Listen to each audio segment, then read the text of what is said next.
நீதிக்கான விடுதலை.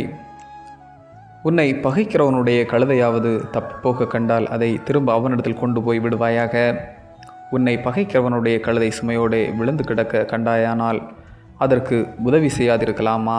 அவசியமாய் அவனுடைய கூட அதற்கு உதவி செய்வாயாக.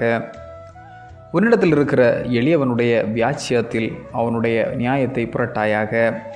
யாத்ராகமம் 23:5-6-7. இனிய சுதந்திர வாழ்த்துக்களுடன் யாத்ராகமம் 23:1-9 வரை உள்ள திருமறை பகுதி நமக்கு கூறும் உண்மையை நாம் அறிய வேண்டும்.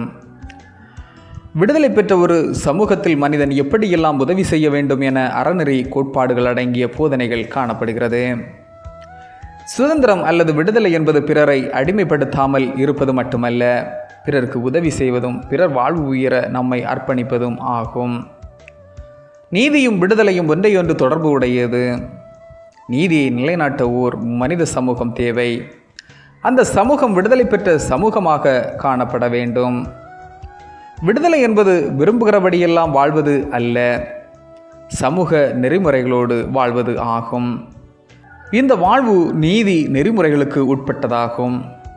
விடுதலை வாழ்வு என்பது நமது முழு விருப்பத்தை நிறைவேற்றி பிறர் மீது சுமை சுமத்துவது அல்ல, அல்லது பிறர் புண்படும் நிலையில் நமது விடுதலை அமைவதும் அல்ல.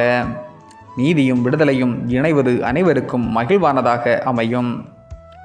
நாமும் இந்த சமூகத்தில் வாழும்போது விடுதலை உணர்வை விரும்புகிறபடி வெளிப்படுத்தாமல் ஆண்டவராகிய இயேசுவைப் போல அனைவரும் இன்பமுடன் வாழ வழிவகுக்கும். நீதியின் விடுதலையை நிறைவேற்றுவது அவசியம். இயேசு கிறிஸ்து அடிமைத்தனத்திலிருந்து விடுதலை உணர்வை வெளிப்படுத்தினார்.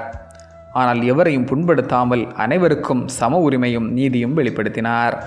ஆமென். இந்த நாள் உங்களுக்கு இனிய நாளாக மலரட்டும்.